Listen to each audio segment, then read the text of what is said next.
No hay viviendas nuevas suficientes para tanta nueva familia o inquilino. Precio de la vivienda empieza a preocupar. Un desajuste histórico que puede terminar lastrando la economía.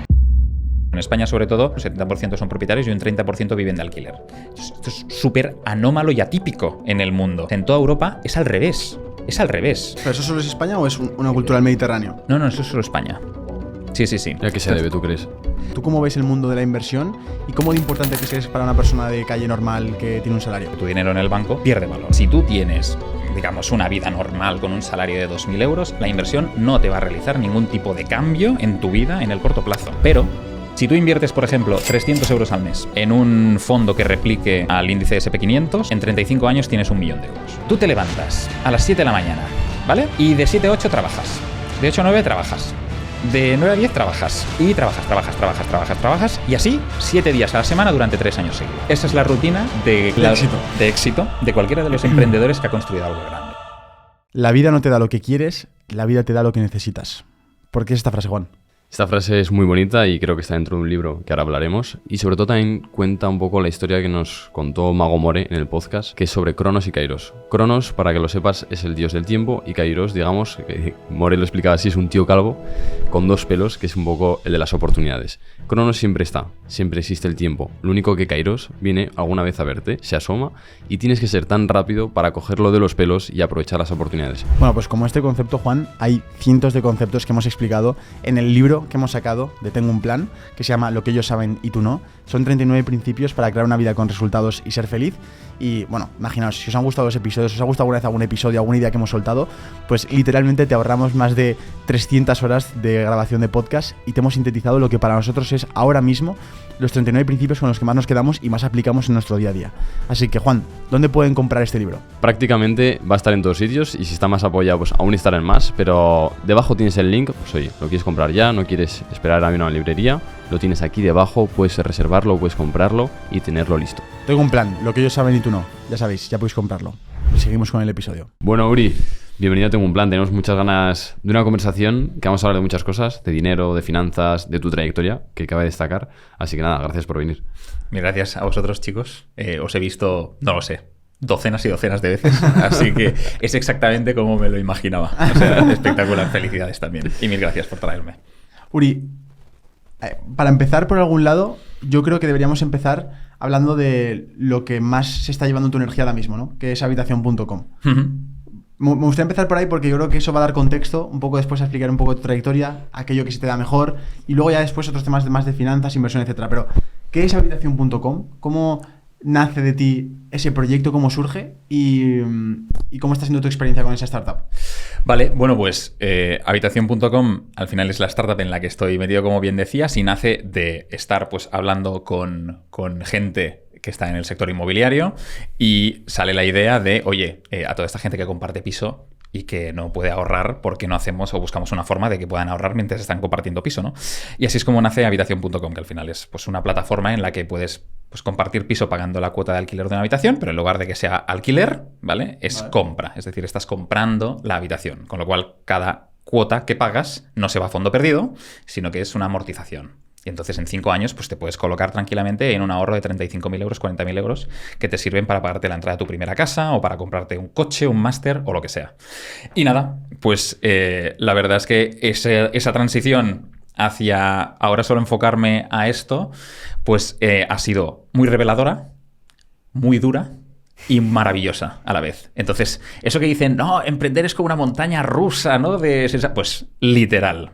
Hoy estás aquí y mañana literalmente te quieres tirar por la ventana. Entonces, tiene como esa polarización enorme de emociones, pero también te enseña mucho, ¿no? Aprendes mucho de ti mismo, te aíslas mucho, porque de repente tienes que trabajar muchísimo, entonces mentalmente te hace muy fuerte, construyes una coraza muy fuerte psicológica, ¿no? Porque también, pues, al tener que levantar capital de inversores externos, pues hace que recibas una presión extra, ¿no? Al tener que estar bajo la lupa, al ser un proyecto mediático de muchos medios de comunicación y muchas cosas, también te pone una presión especial. Entonces, tú como persona cambias. O sea, yo me noto que he cambiado. Te salen muchas más canas. Y al final, bueno, es un proceso en el que aprendes mucho de ti, aprendes de tu alrededor, aprendes del mercado y te conviertes en un emprendedor de verdad. lo que yo digo, emprender en serio, que es montar, pues eso, una empresa que quiere crecer muy rápido, mucho y hacer algo que es totalmente nuevo, ¿no? Que al final añade como mogollón de incertidumbre al proceso y cada día que te levantas por la mañana no sabes dónde vas a acabar, ¿no? Yo me acuerdo, José, que dijo una frase que me imagino que este reel lo habrás escuchado, sobre todo que estás tú en este mundo, decía: nuestros abuelos tenían una casa en la ciudad donde viven y otra en la playa, nuestros padres han podido comprar una casa y nosotros podremos comprar o alquilar una habitación. ¿Tuviste esa oportunidad y dijiste, me tengo que meter aquí de alguna forma que la gente pueda sacar una rentabilidad, ¿no? ¿O cómo fue eso? Totalmente. A ver, el tema es, cuando tú estás muy metido en el sector inmobiliario, como era nuestro caso, vas viendo las tendencias del mercado, ¿no? Entonces, lo que se ve en el mundo y en España también es que el gran protagonista de esta década es el habitacional, sin ningún tipo de duda. Claro. Por un tema de oferta y demanda. Es decir, cada vez, no solo en España, sino en muchos otros países que todavía el problema es más exagerado, hay mucha más gente queriendo vivir en las grandes ciudades. Y esas grandes ciudades llega un momento que no pueden ampliar su oferta de vivienda. Tú no puedes sacar más casas, no puedes construir más casas, pero cada año hay más millones de personas queriendo vivir en ellas. Con lo cual, o la oferta de viviendas se empieza a expandir en la periferia, empiezan a salir más casitas pues, en municipios colindantes y tal, o los espacios en los que vive la gente se vuelven más pequeños. Entonces, esto ha pasado siempre, ¿vale? De hecho, nosotros tenemos pues, un socio en Habitación.com que nos dijo desde el primer día: yo creí desde el primer momento en que sacasteis la idea porque, dice, mi madre y mi abuela, por allá en 1900 y pico, ¿vale? 1950, no sé si era, o 40 y algo, iban de viaje desde Zaragoza en coche a Madrid, ¿vale? Entonces iban con el coche y al llegar a Madrid vieron por primera vez un cartel que ponía se compra o se vende, o se alquila, perdón, piso. Y dijeron, ¿qué es un piso? Porque en ese momento no se vendían pisos, no existía el término piso. En ese momento se vendían solo las fincas enteras, ¿vale? Entonces, en esas fincas enteras luego las partieron en plantas, ¿no? Y vivía una familia aquí, vivía una familia aquí. Luego estas fincas las partieron en dos y se convirtieron en estos grandes pisos que están pues en el centro de las grandes ciudades, que tienen estos techos altos y que son enormes. Luego estos pisos los partieron en 4, luego en 8, ¿no? Y entonces llega un momento que el status quo pues es que a ti te dicen que vas a vivir en un bloque de hormigón con 20 familias más. Y a ti te parece bien, porque así es como hemos nacido, ¿no? Pero lo que tienes que entender es que al final es una tendencia que se rige por la ley de la demanda y que cuanta más gente quiera vivir en una ciudad, pues más pequeños van a tener que ser los espacios. Y entonces esto sigue hasta pues el momento en el que estamos hoy, que es Habitación.com, o donde el aspecto, digamos, habitacional, pues toma más protagonismo, ¿no? Que lo que es la vivienda entera, o que son los grandes bloques, las grandes fincas, etcétera, por un tema de oferta y demanda. Tú antes de hacer Habitación.com hacías ya inversiones y supongo que tu cartera de inversión se repartía en diferentes porcentajes de, a lo mejor, fondos indexados, inversión inmobiliaria, etcétera. ¿Cómo ves tú el resto de inversiones que no sean inversión en habitación? Es decir, ¿tú cómo ves el mundo de la inversión y cómo de importante crees para una persona de calle normal que tiene un salario? Pues es curioso, ¿no? Porque mucha gente se ve atraída por lo que es las inversiones, el dinero y las finanzas, y lo que tienes que entender es que si tú tienes, digamos, una vida normal con un salario de 2.000 euros, la inversión no te va a realizar ningún tipo de cambio en tu vida en el corto plazo. O sea, esto es lo que el gran, digamos, la gran mentira de la inversión y de las finanzas, ¿no? Que mucha gente se siente atraída y dice, no, yo con la inversión voy a ser libre financieramente, claro, o voy a capitalizarme muchísimo porque voy a comprar Bitcoin y voy a hacer un por 5 o lo que sea.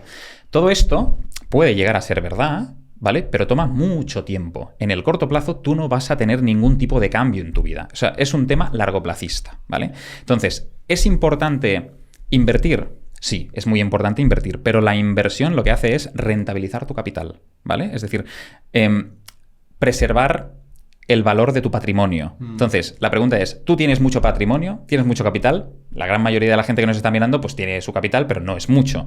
Con lo cual, si tú lo que quieres es capitalizarte, no tienes que invertir, que también lo tienes que hacer, pero lo que estás buscando en realidad es capitalizarte a través, normalmente lo que hace pues la gran mayoría de gente es a través de la aportación de valor, que es trabajar, claro, trabajar de toda la vida, ya sea por cuenta ajena o ya sea por cuenta propia, ¿no? No todo el mundo tiene que emprender, también puedes trabajar pues por una empresa e ir escalando y hacerlo muy bien y tal, pero la inversión sirve, una vez te has capitalizado, para preservar ese capital y generar un cambio con eso o asegurarte, digamos, un digamos, un futuro o una estrategia, digamos, a largo plazo. Esta es la primera de las dos diferencias. Entonces, lo que yo quiero decir, sobre todo para los jóvenes que están ahora pues mirando esto y tal y dicen, hostia, pues ¿qué me recomiendas o cómo estoy empezando en todo esto? Primero es muy importante que desde el punto de vista de la inversión entiendas qué objetivos tienes. No es lo mismo querer conseguir, como decía, la libertad financiera, que es con una estrategia concreta, que querer capitalizarte de repente, que querer pues un plan para tu jubilación. Entonces, cuando entiendes cuáles son tus objetivos, pues entonces ya pasas a entender cuál es el perfil de riesgo. Es decir, soy una persona que soy muy tolerante al riesgo o no. Es decir, si yo quiero capitalizarme a tope, ¿no? Voy a querer seguir una estrategia, pero resulta que si soy muy poco tolerante al riesgo, pues todas las estrategias que me permiten capitalizarme a tope a través de la inversión no me van a valer. Entonces esta estrategia como que no cuadra, ¿no? Entonces, entiendes tus objetivos, entiendes el perfil de riesgo y a partir de aquí te tienes que focalizar sobre todo en la parte de conocimientos, ¿no? Es decir, ¿qué conocimientos tienes sobre qué activos que existen en el mercado? Pues tienes conocimientos sobre inmuebles, tienes conocimientos sobre renta variable, tienes conocimientos sobre renta fija, sobre startups, sobre no sé qué, y en qué te interesa invertir. Y a partir de ahí, pues empezar a formarte y a ver dónde tienes que meter el dinero y dónde no. Resumiendo todo, Sergio. ¿Es importante invertir? Sí, es muy importante hacerlo desde el día 1, sobre todo teniendo en cuenta que va a ser para ti un cambio transformacional en el largo plazo, ¿vale? Pero no te va a generar un cambio en el corto. Pero sí, es importantísimo hacerlo porque tu dinero en el banco pierde valor, ¿vale? ¿Te va a generar ese cambio en el corto plazo? No. Si quieres mucho capital en el corto plazo, aporta valor, ya sea trabajando por cuenta ajena o por cuenta propia. ¿Por dónde empezó Uri a invertir cuando recibió sus primeros salarios? Yo creo que lo más fácil, que es por donde yo empecé, básicamente comprando acciones, es decir, haciendo stock picking, pues renta variable, pues me creía el más listo del mundo. Warren Buffett, ¿no? Sí, total, sí. Esto, vienes con una arrogancia a este mundo porque has leído 2 libros y te has visto 3 vídeos de YouTube y dices, ¡buah! Voy a pillar esta acción y me voy a hacer rico, ¿no? Y el problema es que las compras, me acuerdo que compré una acción de Facebook en ese momento, de Meta ahora, fue bien y ya yo me creía que era el no a más, ¿no? El saberlo todo del sector de las acciones y todo eso. Entonces, luego empecé a invertir un poco más y me fue mal. No perdí mucho, porque tampoco tenía mucho en ese momento, pero no me fue bien. Y ahí ya entendí que yo nunca sería capaz de vencer al mercado. Entonces, que valía muchísimo más la pena pues focalizarme en esos activos que tuvieran una gestión pasiva y que estuvieran indexados al mercado, ¿no? Como pueden ser pues, los famosos fondos indexados, a través ya sea de un gestor o a través de una plataforma como un robo-advisor cualquiera, ¿no? Entonces, pues empecé a invertir en fondos indexados y luego también empecé a desarrollar mi propia estrategia para llegar a la libertad financiera, que era a través pues, de la compra de un inmueble al año durante 10 años, que me generase, pues cada inmueble me generaba aproximadamente unos 200 y pico euros de cash flow. A 10 años pues tenía 2.000 y pico euros de cash flow que me permitían en ese momento pues tener el estilo de vida que yo quería y poder vivir tranquilamente, ¿no? Solo de las rentas. Así fue como empecé. Luego a partir de ahí pues ha ido mutando y evolucionando un mogollón. ¿Qué significa largo plazo?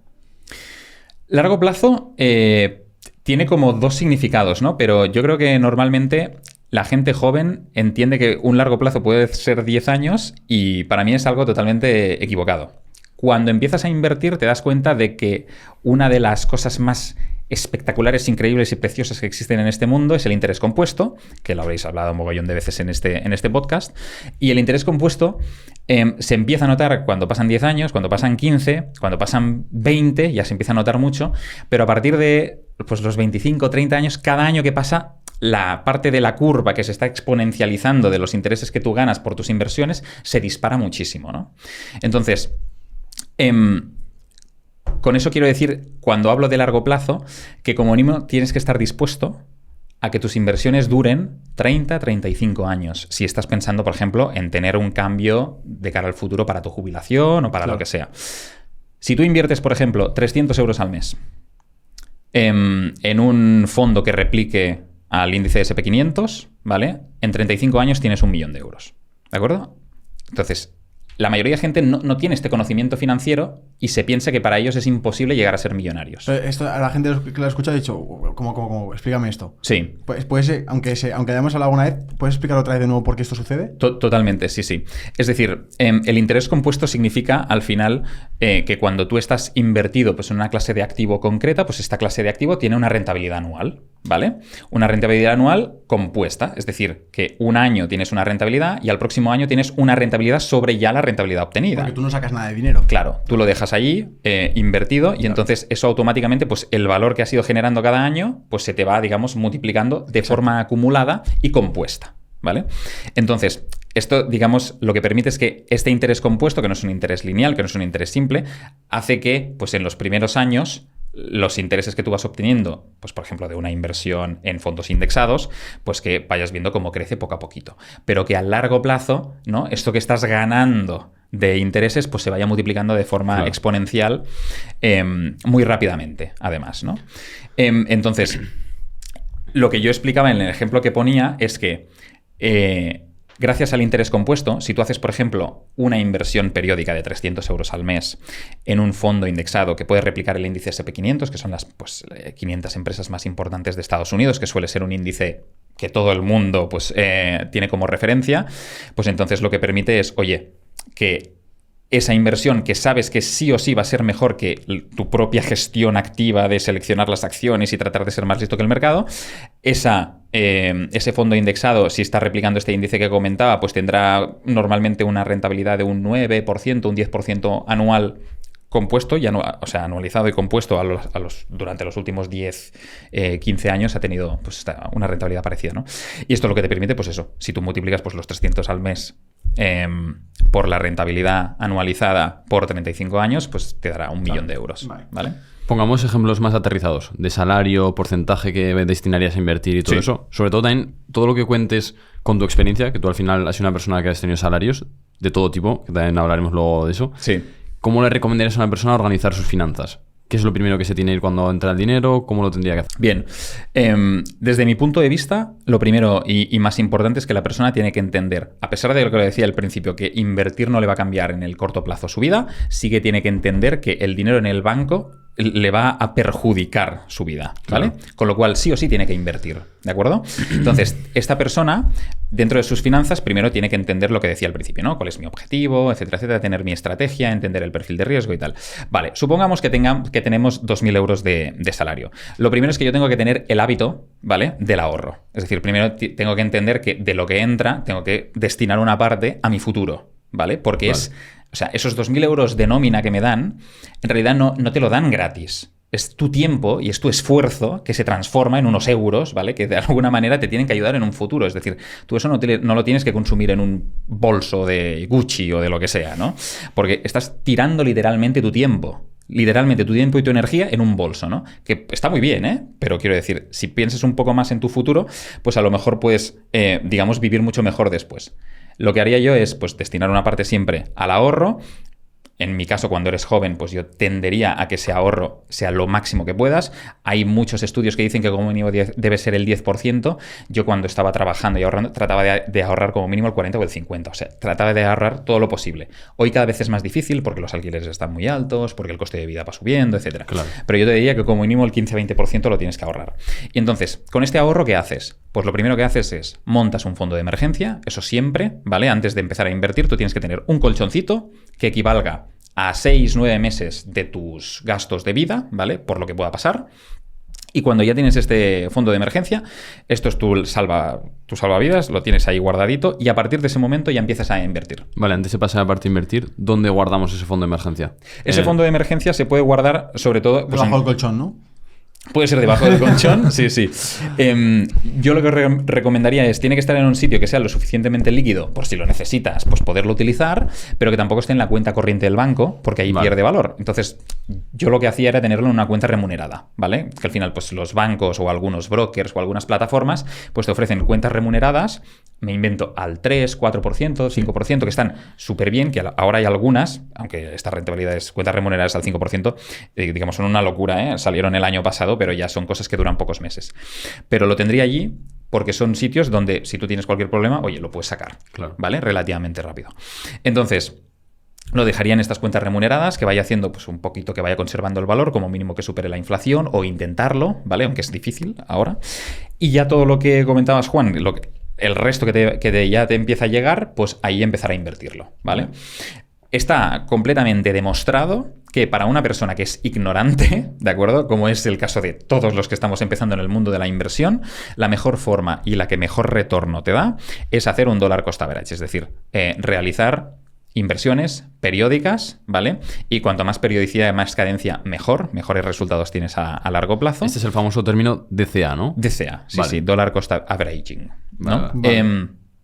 Y entonces, lo bueno de esta estrategia, al final, es que para ti es extremadamente sencillo porque es muy mecánico y de hecho lo puedes incluso automatizar, pues una transferencia periódica de 200 o 300 euros a X plataforma, que sea evidentemente plataformas, pues, digamos, reguladas y que sean de fiar, ¿no? Pero, pues por ejemplo, puede ser en eso o puede ser en cualquier otro tipo de activo. Pero lo puedes automatizar y tú ya no tienes que hacer nada más. Y sabes que ahí tienes tu plan de jubilación, ¿vale? Sabes que ahí, pues eso ya te va a ayudar para el futuro, ¿de acuerdo? Vale. Entonces, esto sería una de las cosas, y luego ya hay otras estrategias donde si tú realmente lo que quieres es, pues, ir un paso más allá y no pensar solo en tu jubilación y en poder tener, pues, por ejemplo, una inversión en fondos indexados para que en 30 años pues tenga ahí $500,000, $1,000,000 de euros, ¿no? Que poder utilizar, sino que lo que quieres es ganar mucha libertad en el corto plazo o capitalizarte mucho, entonces ya tendrías que hacer otras estrategias como, por ejemplo, pues ir ahorrando, ir haciendo pues ciertas entradas, por ejemplo, pues en inmobiliario, en otros activos como pues la parte cripto, por ejemplo, que yo he hablado muchas veces en mi canal, no la recomiendo a nadie, ¿vale? Yo simplemente porque soy muy fundamentalista y seguidor de Bitcoin, pero es un tipo de activo que considero súper arriesgado y que no lo recomendaría para rookies, por así decir. Y luego pues hay, digamos, renta fija, que tampoco lo suelo recomendar porque cuando eres joven pues te interesa tener un poco más de riesgo y ver si se te multiplica un poco más, y luego hay otros activos que, bueno, que puedes ir probando. Pero yo lo que recomiendo sobre todo es empezar sobre todo con los fondos indexados, porque primero no tienes que vencer al mercado, se puede hacer de forma totalmente automática y empiezas a familiarizarte muchísimo con cómo funciona todo el mercado financiero, y ahí aprendas. Qué locura cómo funciona la mentalidad de la gente, que lo que tú has dicho al principio me llama mucha atención. Se piensan, o sea, entran en este mundo de la inversión porque se piensan que va a haber dinero rápido, Sí. o libertad rápida, cuando realmente es el camino más lento a la libertad. O sea, realmente Total. el camino más rápido, o sea, quitando obviamente el azar y el juego, es emprender, es aportar valor, o tener un trabajo que aporte aún más valor, o sea, más productivo y te paguen más salario, ¿no? Creo que la gente, si en vez de centrarse tanto en invertir en vez de un 8%, un 10% de rentabilidad, pensarán más en cómo gano 1.000 euros más al mes o cómo ahorro 1.000 euros más al mes, yo creo que van a ganar mucho más, ¿no? ¿Qué piensas, por ejemplo, de la inversión inmobiliaria? Porque, claro, hemos visto que las leyes, o sea, que las inversiones inmobiliarias muchas veces van con el FOMO de esa ley que sale ahora mismo, de la vivienda, de no sé qué, y luego de repente no sale. O sea, como que va mucho más atada a lo que es el gobierno y la política, que, por ejemplo, podríamos decir, invertir en el S&P 500, ¿no? Sí. Como que la gente se siente que está más protegido si invierte en esos fondos. Sí. ¿Cómo ves la inversión inmobiliaria, por ejemplo, en un país como España y en general? Digamos, en España la inversión inmobiliaria ha sido por defecto siempre la opción número 1 de ahorro de todos los españoles. ¿Por qué? Pues porque por varios motivos, pero sobre todo culturales, ¿vale? No existe la cultura o educación financiera suficiente como para meterte en otros activos financieros, ¿vale? ¿Por qué? Pues porque se dan varias casuísticas, pero en España sobre todo hay un 70% de la gente que es propietaria de activos inmobiliarios, o sea, en el parque inmobiliario un 70% son propietarios y un 30% viven de alquiler. Esto es súper anómalo y atípico en el mundo. O sea, en toda Europa es al revés. Es al revés. O sea, en todos los países hay un 70% de gente que vive de alquiler y un 30% que vive, o sea, que es propietaria, ¿vale? ¿Pero eso solo es España o es una cultura del Mediterráneo? No, eso es solo España. Wow. Sí. ¿A qué se debe, tú crees? Bueno, se debe a muchas cosas, pero es un poco, ya te digo, hay como 1000 aspectos, ¿no? Que pueden afectar allí. Hay una parte muy cultural, hay una parte mucho de entender que, oye, pues mi ahorro, si se va al ladrillo, pues ya va subiendo y tal. Y como históricamente pues han tenido precios accesibles, ha habido pues más facilidad de crédito, etcétera, etcétera, pues la gente pues ha tendido a ir en esa dirección, ¿no? Claro. Pueden haber muchas otras variables, ¿eh? O sea, con esto, ya te digo, da para hacer un estudio entero. Pero en otros países, como por ejemplo en Suiza, que yo he estado pues viviendo allí, o en UK, o en Alemania, al final la cultura es diferente, La gente piensa diferente y sobre todo por un tema de imposibilidad tanto de crédito como de comprar un piso, porque es carísimo, pero mucho más caro que en España. Entonces, automáticamente ya desde que eres pequeño, ¿vale? Te fuerzan a entender qué otros activos financieros puedes utilizar para tener, pues oye, unos ahorros el día de mañana, ¿no? Entonces, es muy curioso, ¿eh? Al final depende de cómo... de cómo estás, de dónde naces y tal, pues, la perspectiva que tú tienes del mundo. Por eso siempre dijo que viajar te quita muchas cosas y te cura muchos males. Entonces, lo que opino yo del sector inmobiliario es que es un activo inmobiliario que históricamente en España se ha comportado siempre muy bien, ¿vale? España tiene la gran suerte de ser como la playa de Europa. Entonces, históricamente, pues esto ha empujado mucho, tanto por inversión extranjera como por la propia gente residente en España, pues a querer vivir siempre cerca de las grandes urbes, cerca de la playa, etcétera. Y es un país que tiene mucha calidad de vida y que pues se entiende como que digamos que poseer propiedad en este país pues tiene valor. Entonces, esto lo que ha provocado es que la vivienda siempre suba, ¿no? Ha tenido pues sus altibajos, evidentemente. En 2008 hasta 2014 no se recuperó, o sea, tuvo una bajada importante, ¿no? Como en todo el mundo. Pero históricamente siempre se ha comportado muy bien. Entonces, para mí es una buena estrategia si tú no entiendes de otros activos inmobiliarios y para ti la única forma de ahorro es comprarte una casa o un pisito o lo que sea, hazlo. O sea, yo no lo veo nada mal. O sea, hazlo porque sí o sí te obligará a ahorrar. Es decir, tener una pequeña hipoteca, a lo mejor, en lugar de vivir de alquiler o de lo que sea, ya te está como formando financieramente también para entender que, oye, con cada cuota que yo voy pagando, con cada cosita, pues voy haciendo más patrimonio, ¿no? Y esto es importante para el día de mañana. Es importante que tú puedas tener un colchón del que tirar en caso de emergencia, ¿vale? Es como una especie de batería o de espacio, de sitio, de saco donde voy metiendo todo mi esfuerzo y mi energía a lo largo de los años, ¿no? Entonces, si es una casa, pues está bien. Y si es un fondo indexado, pues también está bien. Pero especialmente en España tiene sentido. ¿Qué es lo que no tiene sentido en España? Pues evidentemente, y entiendo el comentario que hacía Sergio, de toda la parte de alrededor de este mercado, que es toda la parte regulatoria, toda la parte de intervencionismo del Estado, toda la parte de la inseguridad jurídica, que hace que haya muchos inversores que digan, hostia, pues a lo mejor me lo pienso, ¿no? A lo mejor no entro allí. ¿Por qué? Pues porque el día de mañana me pueden copar el precio de alquiler al que yo puedo alquilar, o resulta que yo lo quiero meter por alquiler turístico y me capan las licencias turísticas, o resulta que yo me quiero dedicar a la promoción inmobiliaria y me capan y me empiezan a regular mogollón toda la parte de trámites, administrativo, etcétera. Entonces, en España particularmente, últimamente sobre todo, hay una diarrea legislativa espectacular que hace que no exista seguridad jurídica. Y esto significa que haya mucha gente que esté como congelada, bloqueada de cara enfrente a este mercado, ¿no? Y que realmente pues intente ir hacia otras direcciones. Entonces, bueno, opino que es un buen activo de inversión, pero que hay que mirarlo muy bien y hay que entender muy bien los riesgos cuando te metes dentro. Sin más. Vamos a entrar a un tema que yo creo que es bastante polémico, o es bastante... cuando empiezas a ganar dinero, pues va primero o el coche o el piso, y la duda es, ¿vivo de alquiler o vivo de piso de compra? ¿Qué le contestarías a una persona que otra vez estamos en la media de pues cobrar 1.500, 2.000 euros al mes? Sí, yo tengo un vídeo de esto que también se hizo ahí, se montó una historia, porque yo digo que siempre es mejor vivir de alquiler, ¿vale? Y ahora viene el matiz, ¿vale? Y la gente solo se queda con esta parte de la frase. Siempre hay que ser propietario. Eso es lo que yo creo que es más importante de entender, ¿de acuerdo? Siempre hay que ser propietario. Pero es mucho mejor ser propietario de pisos más pequeños, ¿de acuerdo? Que te genere una rentabilidad alta, que te puedan permitir obtener rentas y tú con estas rentas vivir de alquiler en el piso de tus sueños, que no tratar de pagar o de comprar el piso de tus sueños. Claro. Porque el piso de tus sueños te va a costar un ojo de la cara. Te va a suponer un coste hundido y un coste de oportunidad espectacular. Y vas a tardar muchos años en poder ahorrar para realmente tener la entrada para ese piso. Pongamos un ejemplo. Imaginaos que quiero vivir en una buena zona de, yo qué sé, de Barcelona o de Madrid, lo que sea. ¿Cuánto vale un piso allí? Pues los pisos valen 400, 500, 600, 700 mil euros, ¿vale? Supongamos que cuesta 500.000 euros. Si tú tienes que pagar un 20% de entrada, porque el banco solo te financia el 80%, significa que solo de entrada necesitas 100.000, ¿vale? Más los gastos, el ITP y no sé qué, no sé cuántos, pues te puedes ir a 120, 110, los que sean, ¿vale?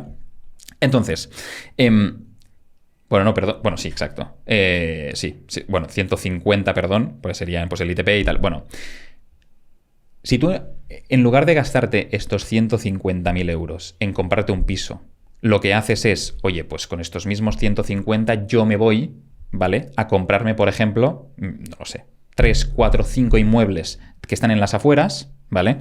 Me hipoteco también para esos inmuebles, o los compro algunos al contado, pero normalmente lo que tiene sentido es apalancarte, y que esos inmuebles yo los alquilo y me generan un flujo de caja. ¿Qué pasa? Claro. La diferencia es que con la misma cantidad de dinero, yo aquí estoy disparando mi patrimonio, ¿vale? Porque me estoy apalancando más veces, pero cada uno de estos activos se empezará a revalorizar por su cuenta, ¿vale? Aquí también se revalorizará, ¿vale? Pero estás en una zona prime, en una zona más buena, y normalmente la revalorización en estas zonas no es tan alta porque ya están muy altos los precios. Entonces, se revaloriza mucho, digamos, en el tiempo, pero no tendrá el mismo potencial de revalorización que estas otras zonas periféricas, ¿vale? Entonces, con estas rentas, yo lo que estoy consiguiendo es poder vivir de alquiler, no en un piso como este, sino incluso en un piso mejor, ¿vale? Porque a lo mejor si yo percibo pues de estas rentas 600 más 600 más 600 más 600, tengo, no lo sé, 1.200, 1.500, 1.600 euros. Que te alquilas un buen... Que te alquilas un buen pisazo en una zona muy buena de Barcelona y no me tengo que gastar los 500.000 euros, sino que tengo todo esto. Y la diferencia principal de estas dos jugadas es que en esta jugada primera yo sí o sí cada mes tendría una hipoteca que pagar, ¿vale? Y que te viene aquí, pam, pam, pam. Y en este caso de aquí, no. En este caso de aquí, yo lo que tengo son rentas que me permiten tener pues estos 1.600 euros de rentas y poder pagar un alquiler, que el alquiler también sigue viniendo, pero no es una deuda. Exacto. Claro. ¿Vale? O sea, yo el día de mañana, si me pasa algo, pues oye, No tienes un compromiso de no pago. tengo un compromiso, yo me voy donde sea, cambio de piso y ya está, ¿vale? Pero aquí sí que tengo un endeudamiento real. Y además lo gordo es que luego te pones a echar cuentas y esos pisos que a lo mejor te han costado, no sé, me invento, 80.000 y que estás alquilándolos a otras personas por 700 euros, sacas una rentabilidad del 9%, vamos Exacto. a poner el ejemplo. Sin embargo, este piso de tus sueños vale 700.000 y no creo que lo alquiles por 7.000 euros. No. Que sería el equivalente. Correcto. De hecho, exacto. Totalmente lo cierto. O sea, hay una curva, ¿no?, que se llama la curva, digamos, del precio de los alquileres en función del valor de los inmuebles, ¿vale? Esta curva es súper injusta, ¿vale? Es decir, es justo lo que decías, ¿no? Al final, tú un piso de 700.000 euros no lo puedes alquilar a 7.000 porque el mercado no está en 7.000 euros al mes, ¿vale? Es una locura. Exacto. Está en 1.000 y pico, me invento, ¿no? 1.500, por decir algo.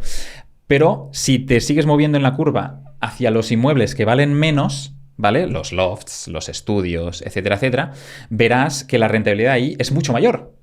Porque pasa justo el efecto contrario al que estábamos comentando. Y es que, a pesar de que tú puedas tener un loft de 25 metros cuadrados, no lo vas a alquilar por 200 euros al mes.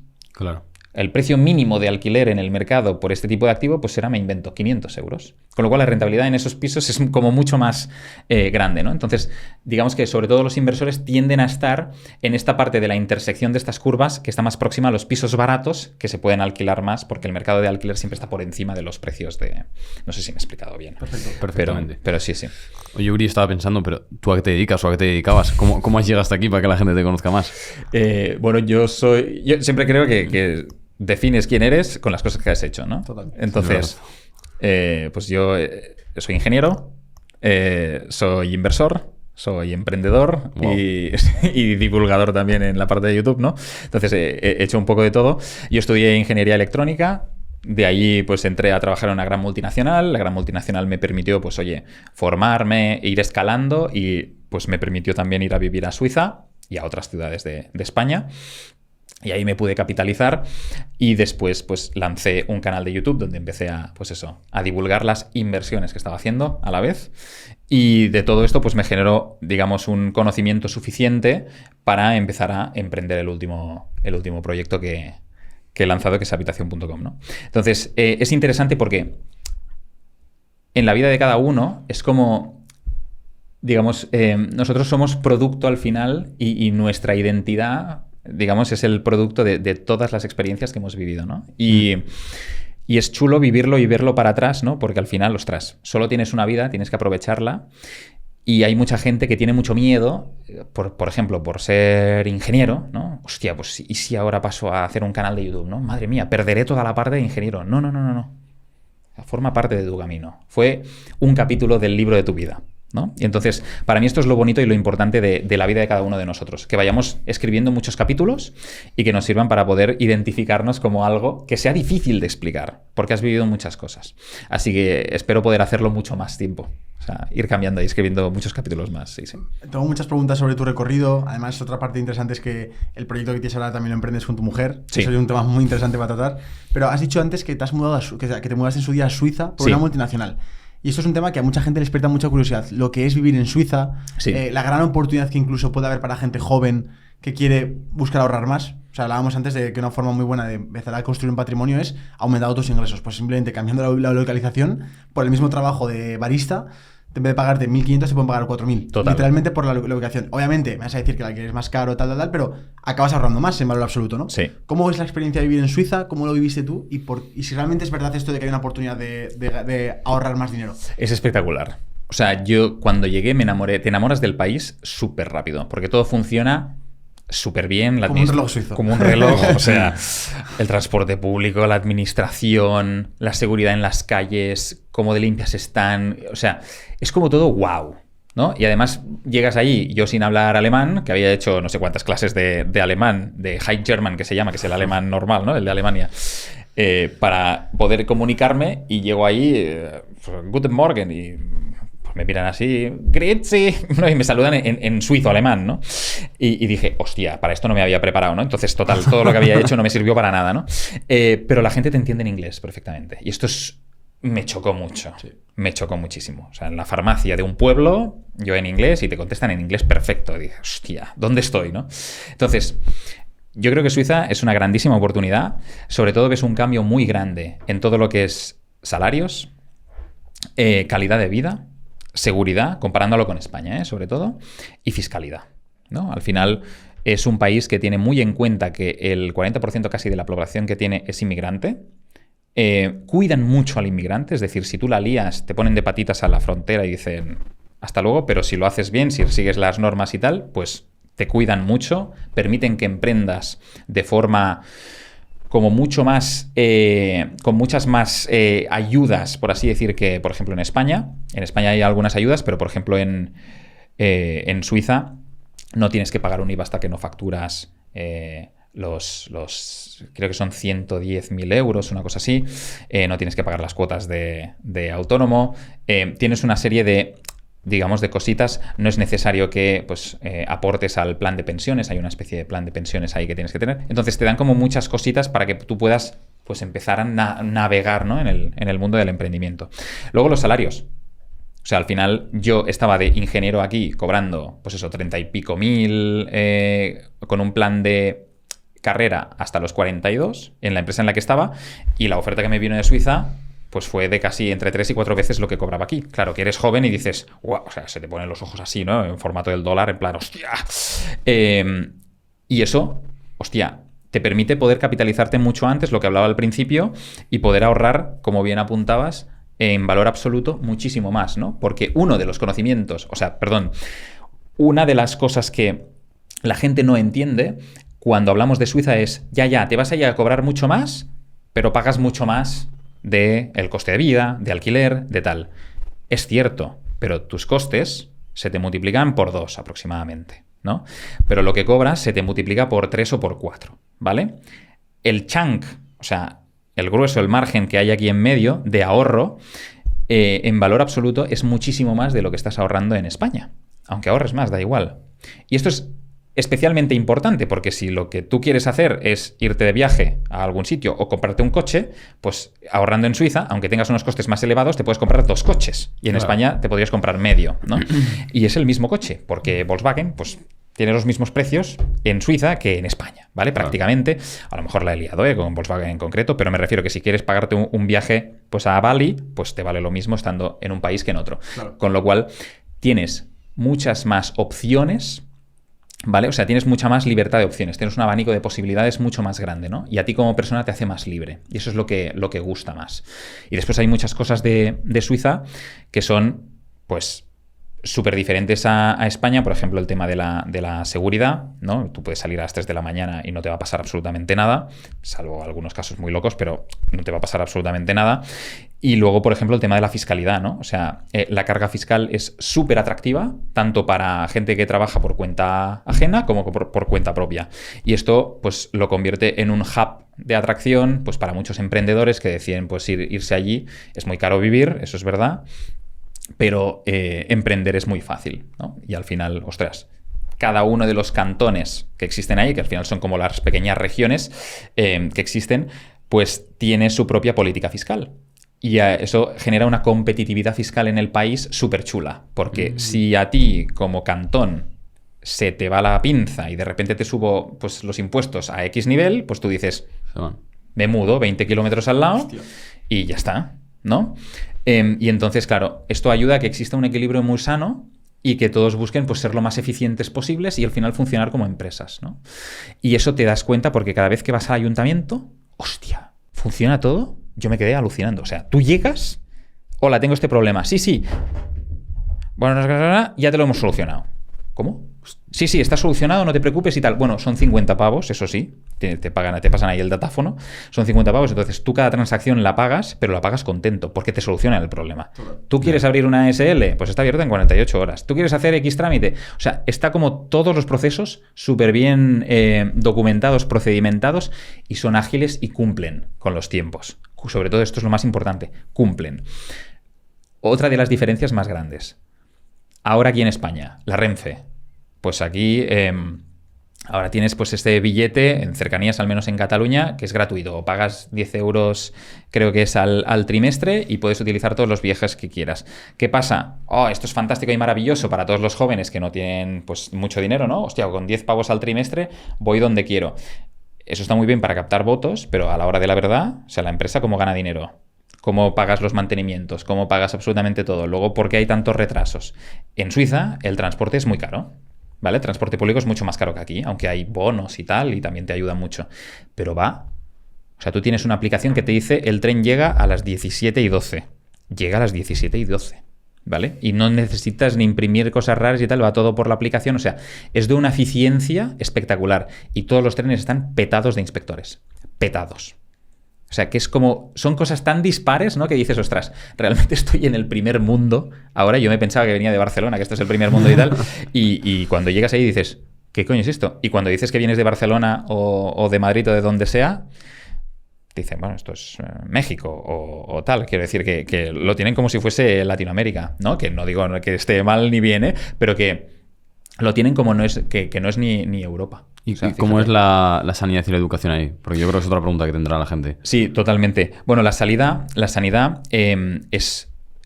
Tú, por ley, estás obligado a pagar el seguro médico, ¿vale? Entonces, esto es una de las partes malas, ¿no? Entonces, tú pagas un seguro médico que el más barato son como 250 pavos al mes, ¿vale? Y funciona con un sistema de franquicias, y el sistema de sanidad, pues, es una especie de híbrido entre público-privado, ¿vale? Entonces hay una parte que está pagada por lo privado y una parte que es pública, ¿sí? Pero tú pagas sí o sí al mes una cantidad que puedes ir ampliando, entonces la franquicia que tú tienes te va subiendo o te va bajando, pero básicamente tú pagas, pues, 250 euros, y si te pasa algo, pues vas al médico, ¿vale? Y hasta los 2.000 euros, digamos que en este caso es el prime, ¿cómo se llama? El de esto de tu fianza.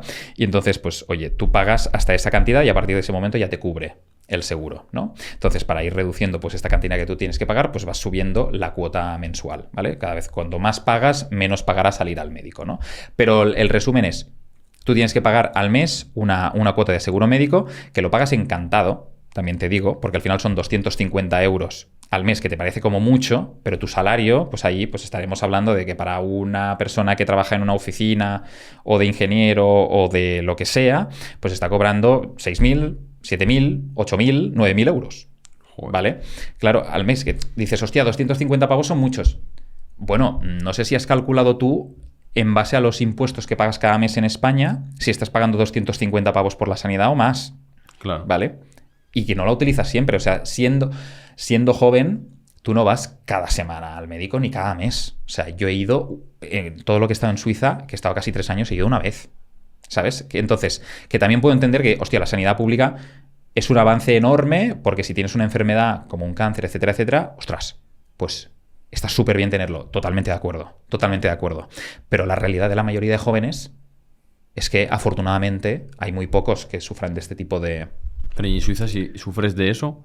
También o con el seguro Bueno, te lo claro, cubre. Hay seguros que cubren una parte, pero vale. la gran mayoría de las cosas normalmente tienes que irte, pues oye, a sitios privados o pagar por ello, ¿vale? Vale. Pagar la enfermedad, o si no, irte a otro sitio, o hacer, pues, digamos, tratar de solventarlo como solventarías cualquier cosa, ¿no? Que es pagando. Entonces, pero sí, efectivamente, lo tienes que pagar. Hay una parte que sí que se puede sufragar y la otra no, pero lo tienes que pagar, evidentemente. Es una putada, sí.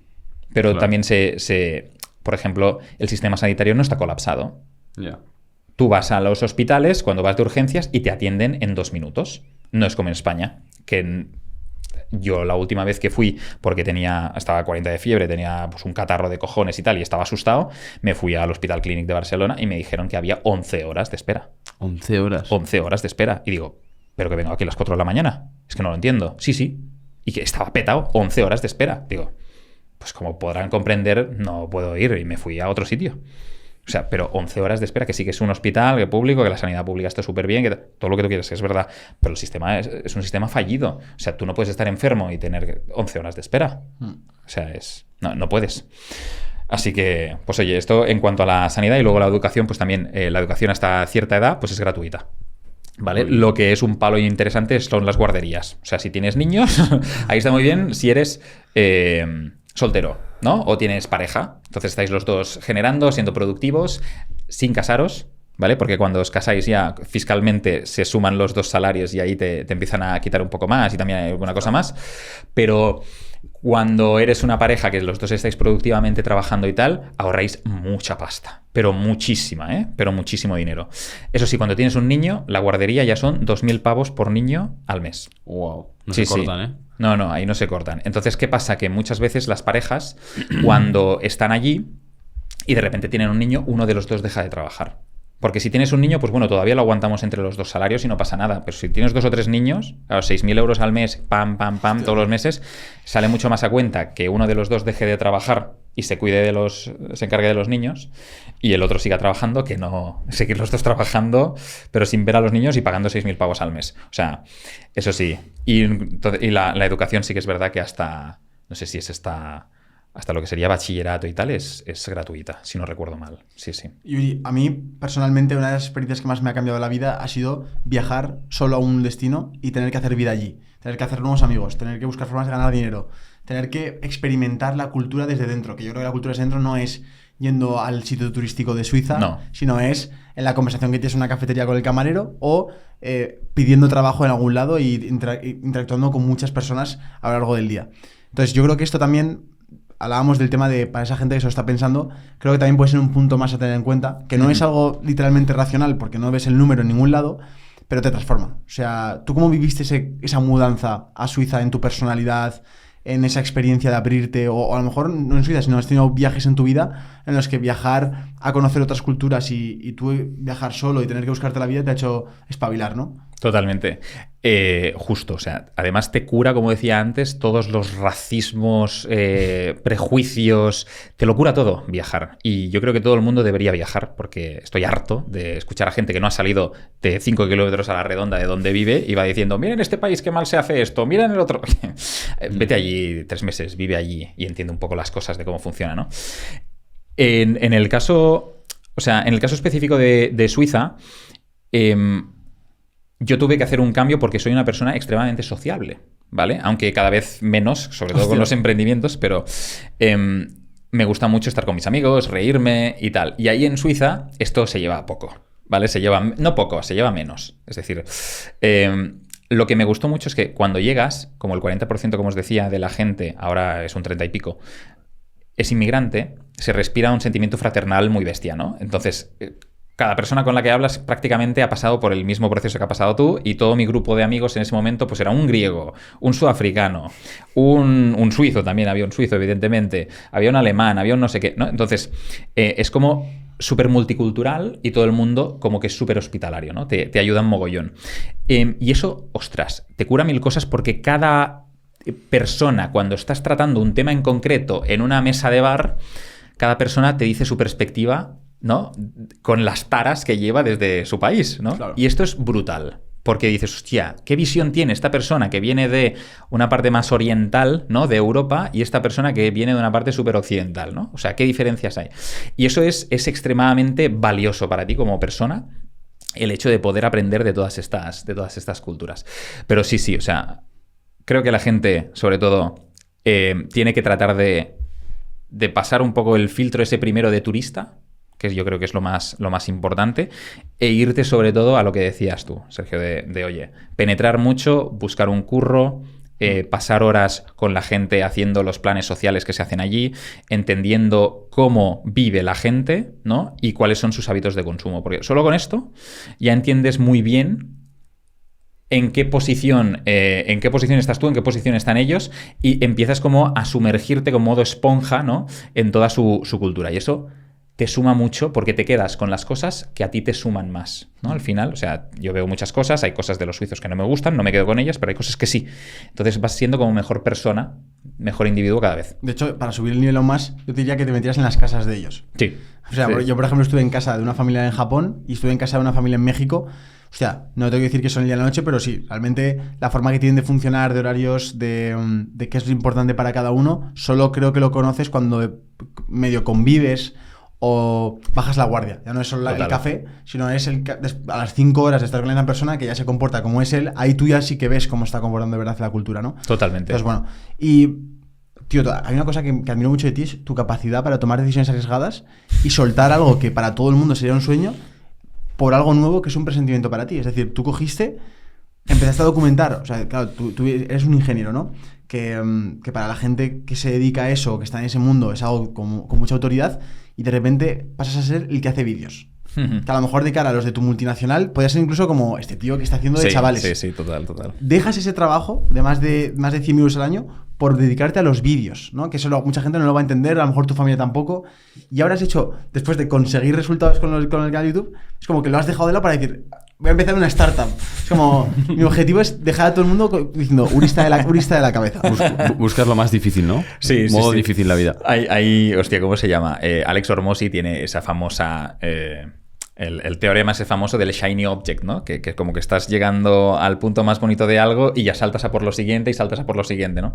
Evidentemente, lo del shiny object es, digamos, algo negativo, porque lo que está diciendo es que al final no te focalizas. Claro. En mi caso no fue tan así, sino que yo hago una reflexión sobre todo de, oye, en la vida solo tenemos una bala, ¿no? Entonces, aprovéchala. Y no quiero que nadie dicte o dictamine el futuro que yo voy a tener o la vida que voy a vivir. Yo hice muchas reflexiones de cuando estaba trabajando en Suiza, cobrando un buen salario, pero no disfrutando nada de lo que estaba haciendo. O sea, Claro. Se volvió un cargo súper político. Estaba en los headquarters, que es todo como súper fancy, súper guay y no sé qué. Pero hay una presión de cojones. La gente no eres su amigo. Solo con los rasos, ahí sí que tienes amistades, pero en los jefes y tal, ahí hay unos malos rollos de cojones. Y entonces te planteabas mucho, hostia, ¿qué estoy haciendo realmente con mi vida, no? O sea, ¿qué es lo que quiero hacer? Y ahí tomé la decisión, al igual que todas las otras decisiones, pues de hacer lo que realmente me apetecía más, porque al final pues, solo tienes un intento y no quería estar con 85 años estirado en una cama, enfermo, a punto de morirme, el pensar, ¿y si hubiese hecho esto? ¿Y si hubiese hecho lo otro? ¿No? Claro. Entonces dije, esto a mí no me va a pasar, me da igual si me la pego, si me estampo, o sea, me estamparé a gustísimo, pero lo quiero probar. Entonces, primero, para tomar estas decisiones, primero dan mucho miedo. Y el miedo sobre todo viene de la incertidumbre y de la ignorancia, ¿vale? Entonces, lo que tienes que hacer es reducir esta incertidumbre e ignorancia. ¿Qué es lo que te produce más ansiedad e incertidumbre? La parte del dinero. Si de repente yo dejo de tener ese dinero, ¿no? ¿Qué pasa? También hay un ejercicio muy bueno que dice, oye, si el dinero no estuviese en la ecuación de tu vida, ¿Qué harías? ¿qué harías? ¿No? Claro. Entonces, siguiendo pues todos estos, digamos, estos pensamientos y tal, primero busqué hacer un puente financiero, ¿de acuerdo? Que es poder pasar del punto A al punto B en el que quiero estar, pues a través de 3 grandes pilares, ¿no? Que era, pues, sobre todo tener una parte de ahorros que me aguanten con un fondo de emergencia, etcétera, etcétera. ¿Qué pasa si yo pincho durante 15 meses, por ejemplo? Luego tener una parte de inversiones que de la misma forma que los ahorros, pues los puedo tener allí en caso de emergencia, pero que adicionalmente me generan una rentabilidad y me generan unas rentas y me pueden ayudar. Y luego una tercera pata de este puente financiero, que son las fuentes de ingresos adicionales que estaba construyendo. Entonces llegó un momento que este puente financiero me daba casi lo mismo, que fue pues YouTube, las diferentes sponsorships, las fuentes de ingresos que venían de los inmuebles. Todo eso llegó a darme prácticamente lo mismo que lo que me daba el trabajo de Suiza. Y a partir de ese momento ya pude decir, oye, ahora ya puedo hacer un paso, ¿no? Totalmente tranquilo, con un paracaídas, por lo que pueda ser. Entonces, esto es la primera parte, ¿no? Tomar una decisión primero tranquilo, sabiendo que si va algo mal, no pasa nada. O sea, no pasa nada. Y si tengo que volver a la rueda de trabajar por una gran corporate, volveré, ¿eh? Si es que no pasa nada. Y la segunda parte es más mental, más de mindset, ¿no? Al final es justo lo que comentabais de, oye, ¿qué van a decir para hacer el cambio mi familia? ¿Qué van a decir mis amigos? Claro. Que voy a estar loco. Que todo esto es ruido. Todo esto es gente que está intentando decir cómo tienes que vivir tu vida, ¿no? Y tu vida la tienes que vivir tú. Tú eres el protagonista de tu vida. Nadie más lo es. Y esto es muy importante, porque muchas veces no hacemos las cosas por miedo al que dirán. Que digan lo que quieran, por favor. Es que somos un parpadeo cósmico, que esto es de Borja Vilaseca, creo. Somos un parpadeo cósmico y estaremos aquí una fracción de tiempo que nadie le va a importar nada quién eres ni lo que haces con tu vida. O sea, haz lo que quieras, de verdad. Pero sí que es verdad que da mucho miedo. Y yo, el día antes de tomar la decisión de marcharme de Suiza, que esto no lo he contado nunca, hice una meditación guiada, ¿vale? Entonces, hice una meditación guiada, que de hecho está en YouTube, ¿vale? La meditación guiada. Y es un ejercicio que te hacen, pues, dura casi 1 hora, te tumbas en la cama y entonces es una meditación que te va guiando y te ves a ti bajando con un ascensor y haces varias paradas, ¿vale? Y cada vez vas más profundo. Y en cada nivel, pues te encuentras con una versión de ti diferente, ¿vale? O te encuentras con X persona. Y está muy bien porque estas conversaciones que tienes durante la meditación te ayudan mucho a entender realmente lo que quieres. O sea, ¿por qué estás haciendo las cosas? ¿Por qué no estás haciendo? Y uno de los aprendizajes más grandes que te llevas al final, después de esta meditación, es confía en ti. O sea, confía en tu yo del futuro. O sea, si tú eres un tío válido, yo me decía lo mismo, Uri, si tú crees en ti ahora, confía en el Uri de 5 años, que quieres estar allí, ¿no? Represéntalo, visualízalo, ¿vale? Y entonces que te hable.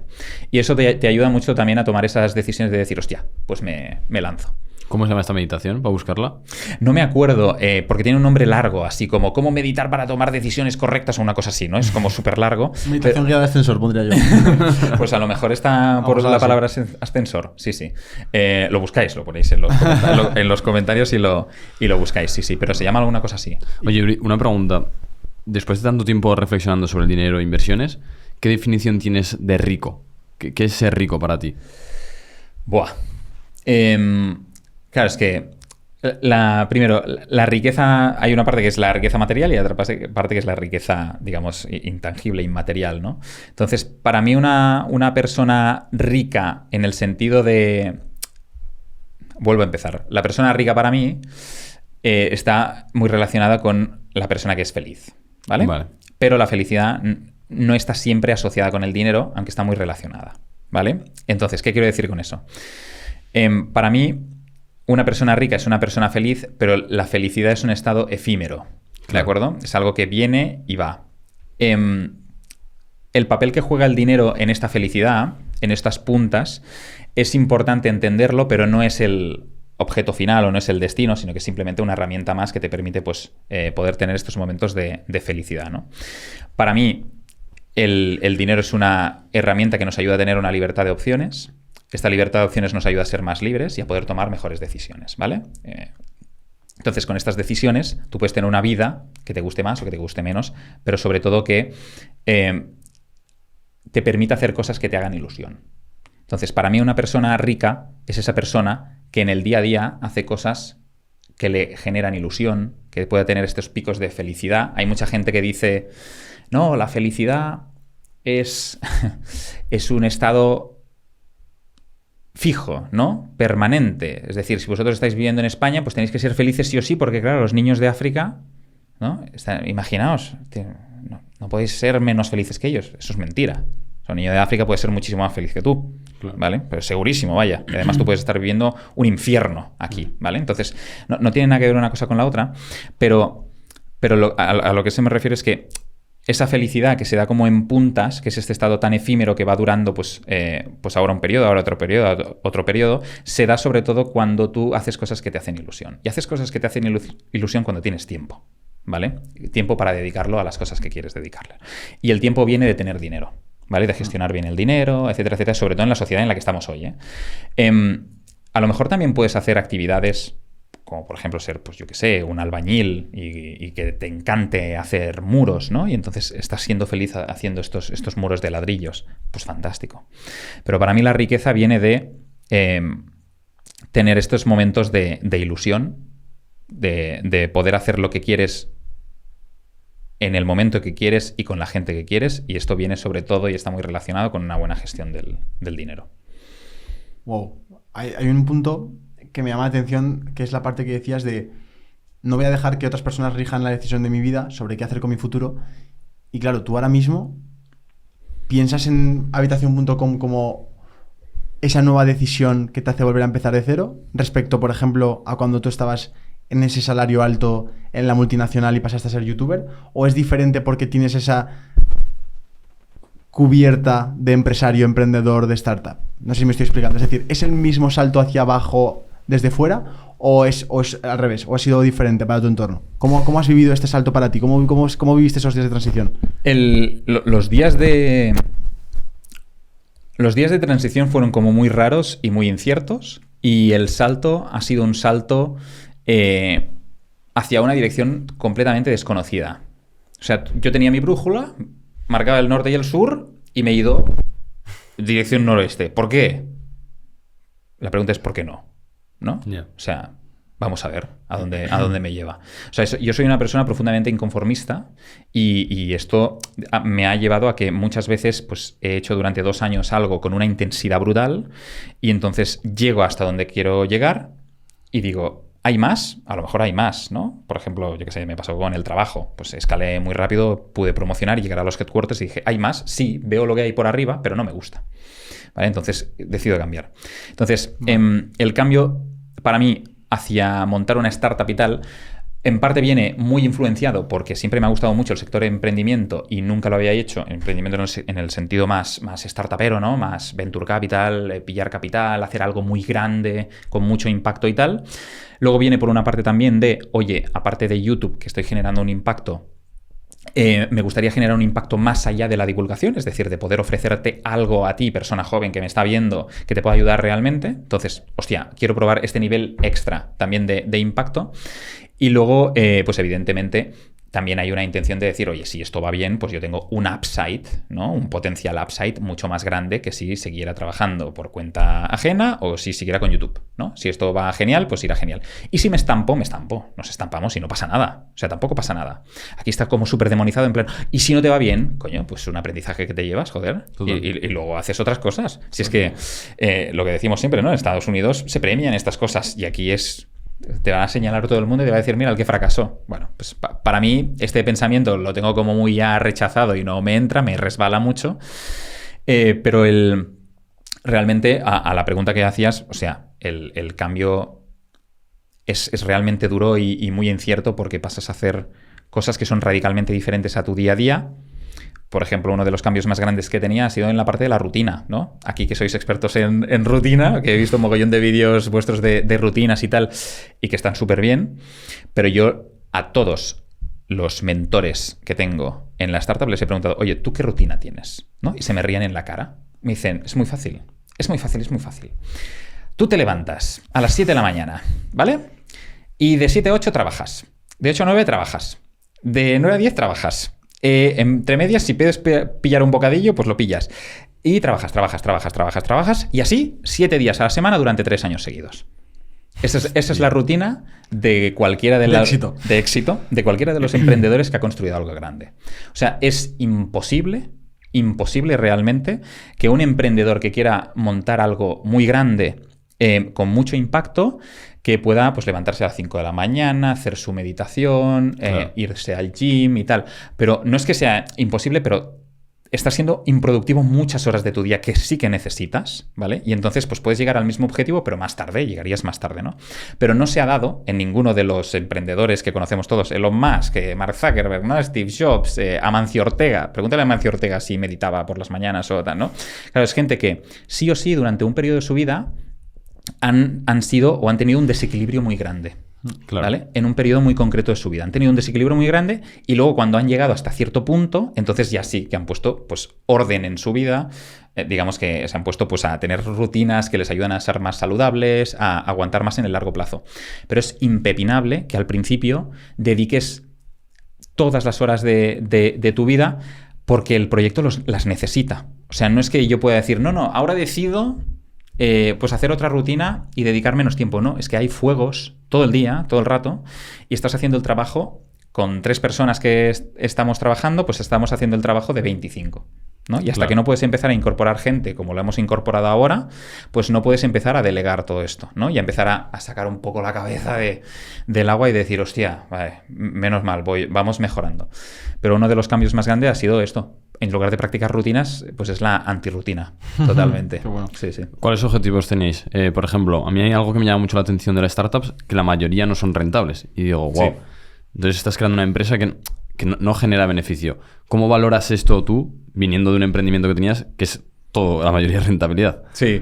Bueno, de hecho, esta visión de que se da dinero a las empresas que generan pérdidas se ha perdido desde el COVID, ¿eh? Vale. O sea, ahora te miran todos, antes se llamaban los potenciales unicorns, ¿no? Los unicornios, empresas que van a valer 1.000 millones, ¿no? Y me da igual si generan pérdidas durante 5 años, ¿qué tal? Pues desde lo que fue el COVID, todos los fondos de capital riesgo han virado su estrategia, todos no, pero una parte muy importante, y ahora buscan lo que se llaman camels, ¿vale? Anda. Que es básicamente pues, un tipo de empresa que piensa mucho más en la rentabilidad y en el EBITDA, ¿vale? En la generación de beneficios, que no en multiplicar su valoración por X millones. ¿De acuerdo?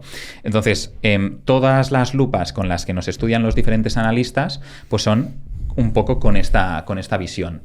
Nos preguntan mucho, sobre todo, cuándo hacéis break-even, Qué bueno. cuánto gross margin generáis con cada operación, cuántos clientes necesitas para llegar a esto. Entonces está mucho más enfocado a realmente generar beneficios. Y nosotros desde el principio también lo hemos enfocado así. O sea, nuestra operativa es una operativa mucho de lo que se llama real economy. Es decir, que con cada transacción yo genero dinero real, ¿vale?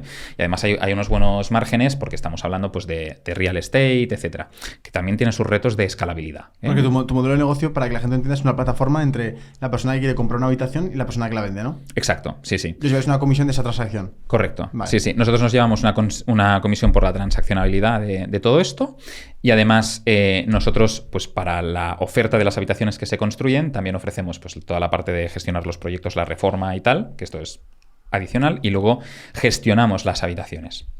Es decir, estamos ahí gestionando pues toda la parte del papeleo y tal, entonces tenemos un pequeño recurrente mes a mes, ¿vale? De cada Vale. una de las habitaciones. Vale, Porque el que la compra normalmente es para vivir en ella, ¿no? ¿O lo Tenemos hacen los dos temporal? modelos, Ah, exacto. vale. Puedes o vivir en ella o puedes comprarla para invertir, es decir, para alquilarla, ¿vale? Vale.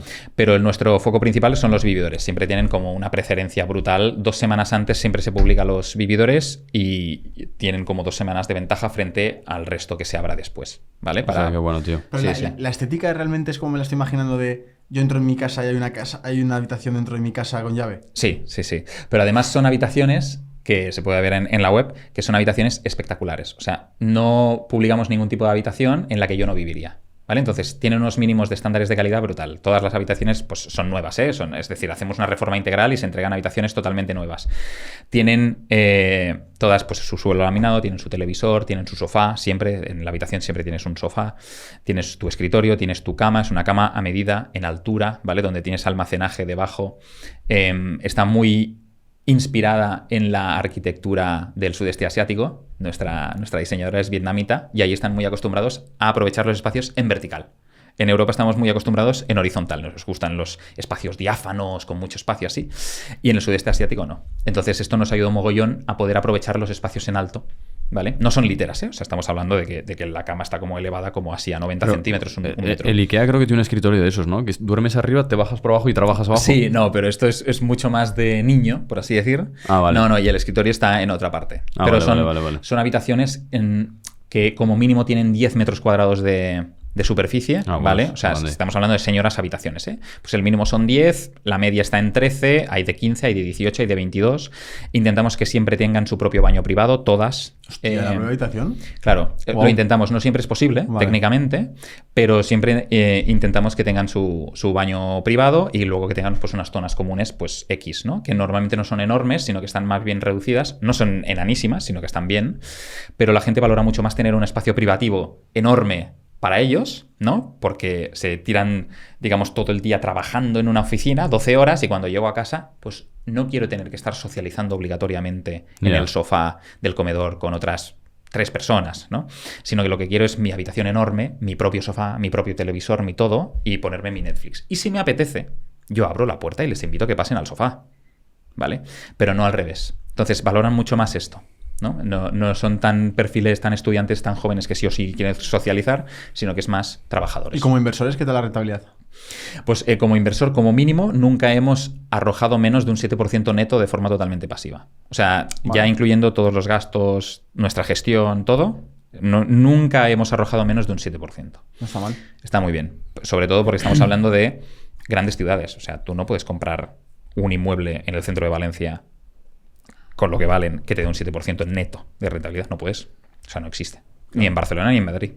Y claro, con la habitación sí que puedes hacer esto. Entonces es interesante desde el punto de vista inversor también, pues porque es mucha gente que en lugar de... no quiere invertir en inmuebles, pero no tiene el capital para invertir en un piso entero, pero a lo mejor sí para invertir en una habitación. ¿Y cómo ha sido la experiencia de la cofundadora? ¿Cómo ha surgido esa oportunidad de emprender con tu mujer y cómo ha sido esa convivencia? Me parece muy llamativo y, vamos, te admiro muchísimo por la capacidad de comunicación tan buena que tienes que tener con ella como para no solapar cosas y que y más en una startup que es todo un incendio, o sea, es constantemente la casa en llamas. Sí, hay un meme de un perrito así en una casa en llamas, en plan... Todo es ok. Todo bien. Bueno, en vuestro caso las habitaciones, ¿no? Exacto, sí, literal. Tenemos mucha suerte, soy muy afortunado de poder contar con Ana, porque Ana es una auténtica máquina.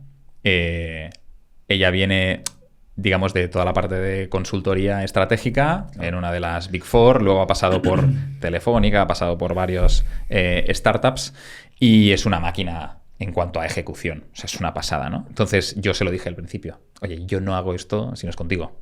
O sea, porque conozco mucha gente de operaciones de toda mi vida profesional y tal. La mejor que he visto con muchísima diferencia es ella, ¿no? Entonces dije, yo o lo hago contigo o no lo hago. Y lo hicimos. Y tuvo que haber conversaciones, ¿no? En plan de, oye, esto entra en peligro esta parte de la relación. Sí, y además son conversaciones que también van evolucionando, porque al principio pues tú tienes unas expectativas de que se van a hacer pues ciertas cosas y luego pues estas expectativas en una startup pues... Cuando vas creciendo, pues todo crece, todo se expande muy rápido. Cuando se expande se rompen 1000 cosas y tienes que lidiar con ello, ¿no? Al final es, hostia, el crecimiento acelerado rompe. Y no pasa nada, tienes que contar con ello, pero sí que requiere una comunicación constante. Oye, no queremos quemarnos, no queremos hacer nada y tal, entonces tenemos que definir muy bien, pues, qué es lo que se queda en casa, qué es lo que hablamos en la oficina, cómo nos hablamos el uno al otro, porque esto es muy importante, es decir... Yo muchas veces, sobre todo al principio, pues no le hablaba como si fuese la directora de operaciones y ella no me hablaba como si fuese su compañero de trabajo, ¿no? Sino que nos hablamos como marido y mujer, ¿no? Yeah. Entonces, claro, pues esto se tiene que corregir porque entonces no respetas realmente los espacios, el tiempo, cómo tienes que decir las cosas. Y ahora somos mucho más proactivos en el pensamiento. O sea, antes de que nos venga, pues sale un fuego, ¿no? Entonces, hostia, pues este fuego, en lugar de vomitar lo primero que me sale de la mente, ¿no? Y decir, me cago en la hostia, no sé qué. Pues como decía Stephen Covey en los 7 hábitos de la gente altamente efectiva, pues ser muy proactivo en el pensamiento, ¿no? En la mente. Y pensar muy bien qué es lo que vas a decir para transmitirlo de forma muy eficiente y que puedas solucionarlo cuanto antes sin que haya ningún tipo de roce. Y eso requiere tiempo. Y no te digo que todo sea bonito, o sea, hay muchas veces en las que esta línea entre lo personal y lo profesional se difumina mucho, porque hay muchos fuegos que te pillan cuando estás en casa.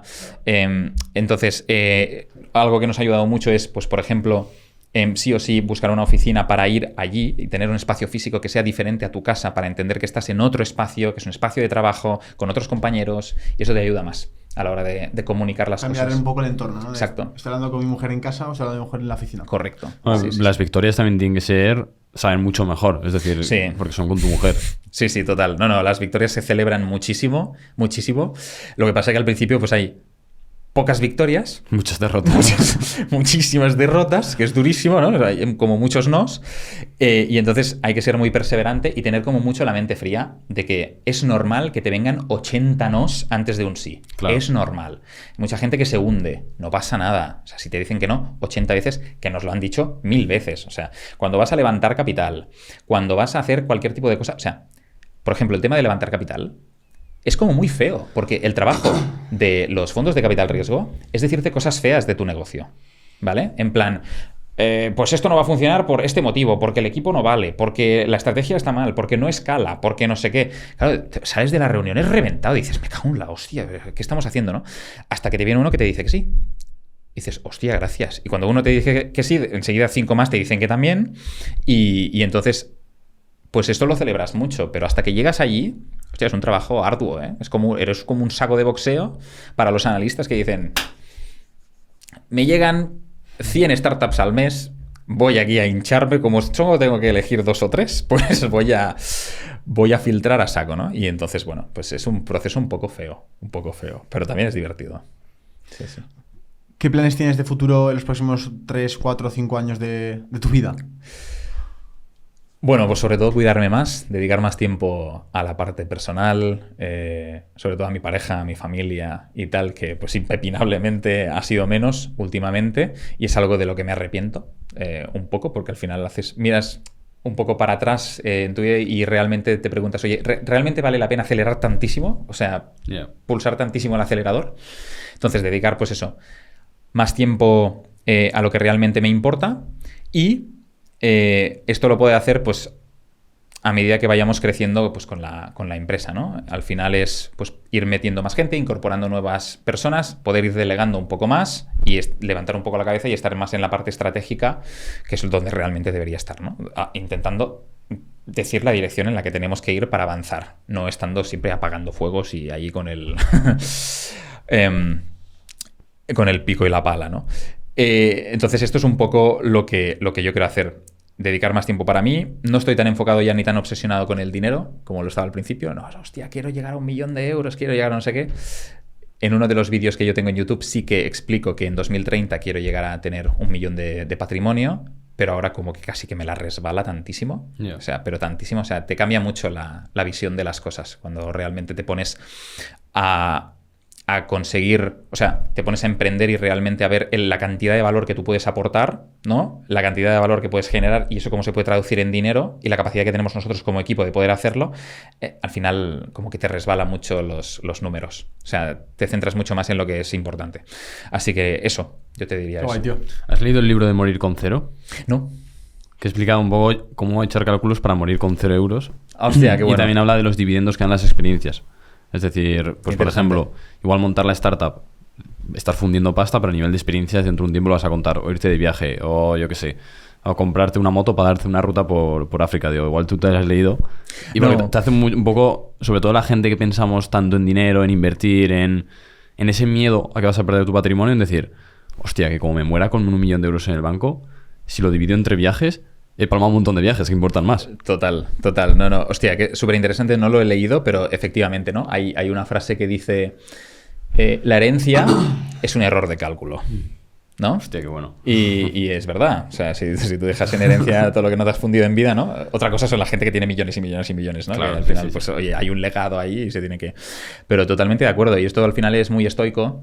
El hecho de decir que pues uno no quiere ser el más rico del cementerio, ni que no hay que no entender que cuando tú realmente te vayas a morir y estés en el cementerio, pues que ahí se quedan todas las cosas materiales que has tenido en tu vida, incluido todos los ceros que tengas en el banco, ¿no? Entonces, con un poco de esta perspectiva y sobre todo el parpadeo cósmico que decía al principio, pues hay que también tratar de disfrutar un poco de la vida. Eso no significa que no puedas tener etapas en las que tú aprietes el acelerador. Claro, y sobre todo si te apetece. Claro, si te Es lo apetece mejor. y ahora quiero montar esto y ahora quiero hacer lo otro, pues hazlo. Pero también a mí me ha ayudado mucho siempre también dar 2 pasos atrás, tener un poco de perspectiva y decir, oye, ¿por qué estamos haciendo esto? ¿Quiero llegar a este objetivo? ¿Quiero hacer esto? Bueno, vale, pues lo probaré durante tanto tiempo, pero no voy a estar... O sea, yo lo que tengo claro es que la vida que estoy teniendo ahora mismo no la voy a estirar 7 años. Claro. Ni de coña. O sea, no. Porque me voy a morir. O sea, porque todas estas canas se van a multiplicar por 1000, ¿no?